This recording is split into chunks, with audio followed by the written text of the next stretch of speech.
আসসালামু আলাইকুম ওয়া রাহমাতুল্লাহি ওয়া বারাকাতুহু।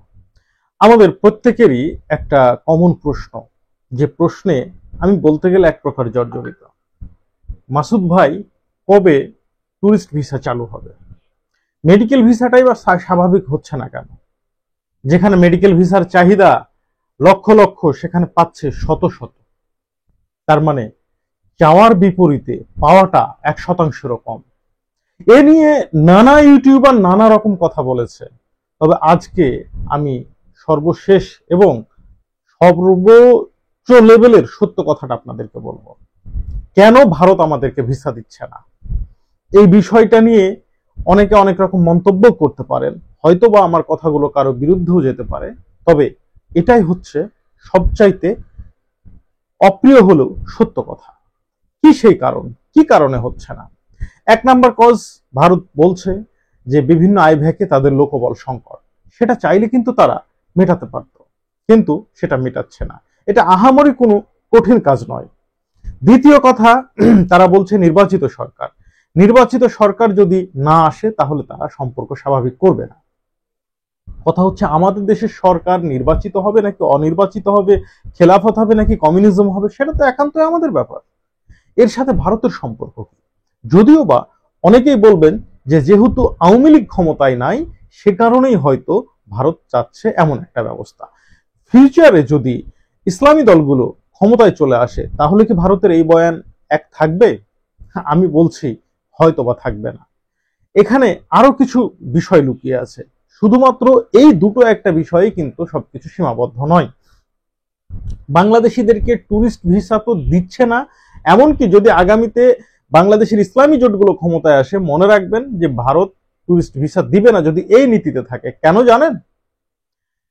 ভারতের আধিপত্যের বিরুদ্ধে যে সমস্ত মানুষগুলো কথা বলতো আওয়ামী লীগের সময়, সেই সমস্ত মানুষগুলোকে কারাবন্দী করে রাখা হয়েছিল।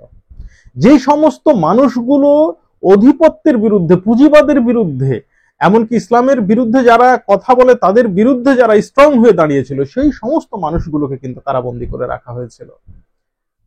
যে সমস্ত মানুষগুলো ইসলাম প্রিয়, যে সমস্ত মানুষগুলো মানুষের কাছে আল্লাহ তাআলার বাণী পৌঁছে দিতে চায়, দিন ইসলামের দাওয়াত পৌঁছে দিতে চেয়েছিল, তাদেরকে কিন্তু বন্দী করে রাখা হয়েছিল। কোরআনের পাখি হযরত আল্লামা শহীদ আল্লামা দেলোয়ার হোসেন সাইদিকে দেখেছেন কিভাবে হত্যা করা হয়েছে। বিচারের নামে কিভাবে ইসলামিক রাজনীতির সাথে যে সমস্ত নেতাকর্মীরা জড়িত ছিল, প্রধান নেতাকর্মীগুলোকে হত্যা করা হয়েছে।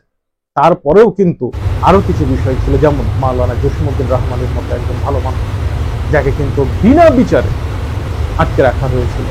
এমনকি তিনি এর আগে একবার জামিন পেলেও আবারও গেট থেকে তাকে গ্রেফতার করা হয়েছে। এই সমস্ত আলেমদের এমনও হিস্টোরি আছে যে যখন দেখলো যে নতুন বিবাহ করার পরে টানা 5 বছর 6 বছর পার হয়ে যাচ্ছে, সে আর কোনো প্রকার জামিন পেল না, তখন সে তার স্ত্রীকে স্বেচ্ছায় তালাক দিয়ে বলেছিল তুমি অন্য কোথাও সংসার করো, হয়তোবা এই জালিমের কারাগার থেকে আমাকে আর রক্ষা কর কেউ করতে পারবে না। আল্লাহ যেদিন চাইবে সেদিন হয়তো মুক্তি পাবো, সেদিন হয়তো অনেক দেরি হয়ে যাবে, তুমি অন্যত্র বিবাহ করো। বুক ভরা অশ্রু নিয়ে সেই স্ত্রীও তালাক গ্রহণ করে অন্যত্র সংসার করছে। এমন একজন মানুষ হচ্ছে জসিমউদ্দিন রহমানী হুজুরের মতো একজন মানুষ। আরো বহুত মানুষ আছে যারা বাংলাদেশে বিজাতীয়তা কায়েম করতে চায়, তাদের বিরুদ্ধে কথা বলেছিল মাওলানা মাহমুদুল হাসান গন্ডি। এই সমস্ত মানুষগুলো ছিল ভারতের চক্ষুশূল। আর আজকে এই সমস্ত মানুষগুলো কিন্তু ছাড়া পেয়ে গেছে। সাবেক স্বরাষ্ট্র প্রতিমন্ত্রী লুৎফুজ্জামান বাবর, যারা ছিল ভারত বিরোধী, এই সমস্ত ভারত বিরোধী লোকগুলো সবাই এখন ছাড়া পেয়ে গেছে।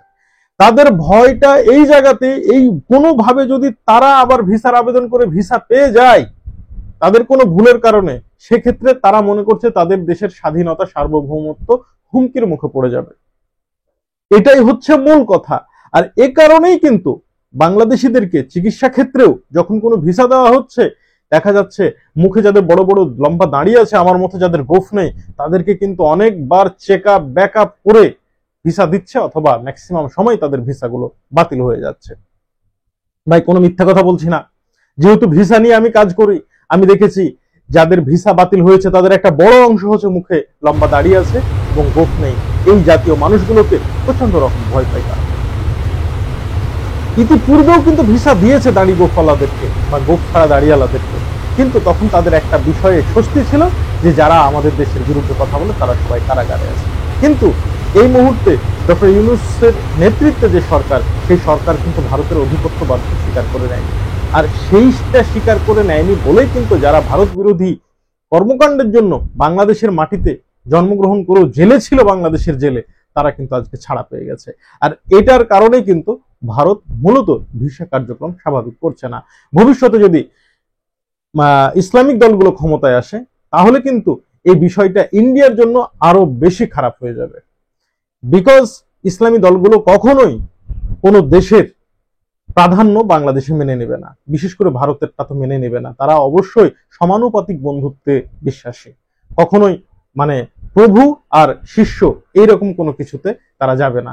সুতরাং বোঝা যাচ্ছে যদি ভবিষ্যতে ইসলামী জোট বাংলাদেশে ক্ষমতায় আসে, তাহলে এই ভিসার বিষয়টা একেবারে আপনাকে আশা ছেড়ে দিতে হবে। আশা করি সকলকে বোঝাতে পেরেছি। সকলকে ধন্যবাদ। আসসালামু আলাইকুম ওয়া রাহমাতুল্লাহ।